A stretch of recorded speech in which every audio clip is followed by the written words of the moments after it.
Mr. Potter and Tabby write the book. Chapter 1. An Idea. In the winter, a big snow always came to Mr. Potter's house. Mr. Potter and his fine cat Tabby liked big snows, but they couldn't go out in them. They were too old. Mr. Potter might slip and break something. Tabby might catch a bad cold. They didn't mind staying in, though, because Mr. Potter's house was so cozy. It had nice soft chairs. It had velvet pillows. It had a fireplace. Staying in was all right when everything was so soft and velvety and warm. One day, when Mr. Potter and Tabby were inside for a big snow, Mr. Potter got an idea. His idea was to write a book.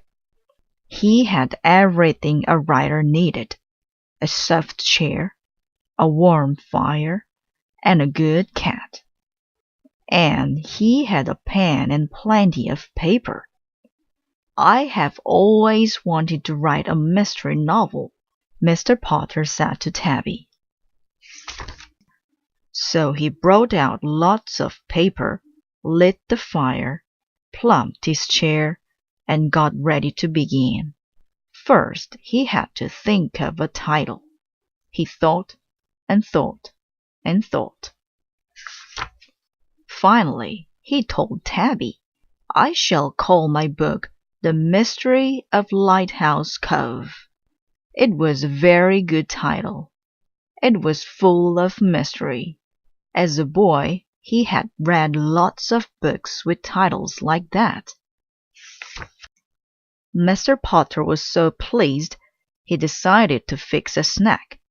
He went into the kitchen and fixed a big apple salad, a pan of corn muffins, some custard pudding, and a cheese ball.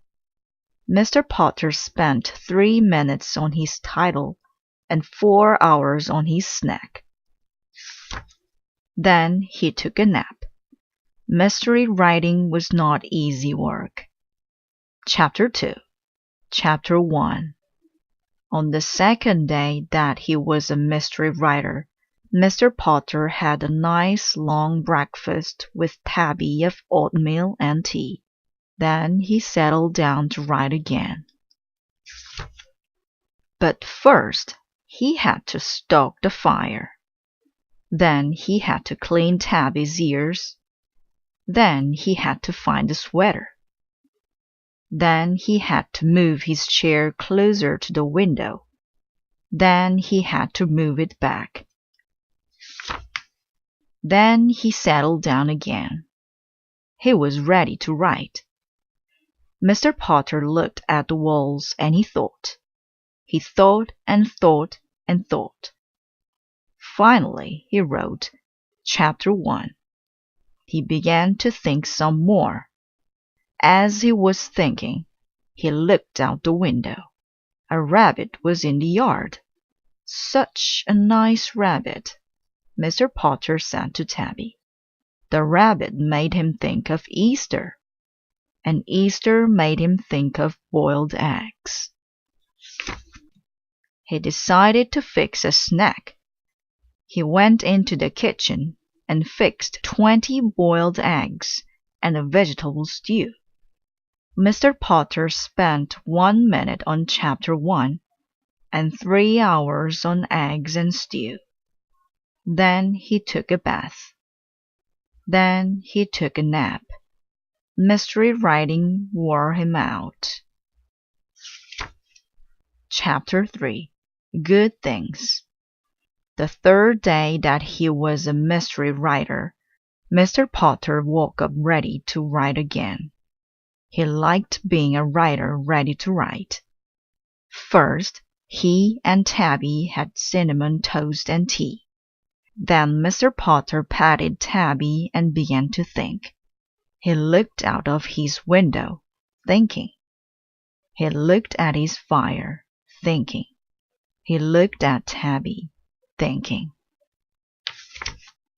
Mr. Potter thought how blue the sky was. He thought how warm the fire felt. He thought how nice it was to be with Tabby. He thought about so many good things that he began to write them down. Good things, yellow cats, old sweaters, cinnamon toast, long baths, good dogs, rain. He wrote and wrote and wrote. Mr. Potter wrote all day long. When he finally stopped writing, the big snow had melted. Mr. Potter went next door with Tabby to visit Mrs. T-Berry and her good dog Zig. They had some French fried butternut squash for supper. Then Mr. Potter read Good Things. When he finished, Mrs. T-Berry said it was enchanting. She said Mr. Potter was a wonderful writer. She said she could listen forever. I wanted to write The Mystery of Lighthouse Cove, Mr. Potter said sadly. But I wrote Good Things instead, and I ate too much and took too many naps. Mrs. T-Berry told him not to worry. She said the world is full of mystery writers, but writers of good things are few and far between. Mr. Potter did not feel so sad then. He did not feel sad at all. In fact, he was thrilled. Every writer loves a good review. To celebrate good reviews and good neighbors, Mr. Potter took Mrs. T-Berry and Tabby and Zig out for vanilla malts. And Mr. Potter had so much fun and thought of so many good things that he could not wait for the next big snow. So he could be a writer again.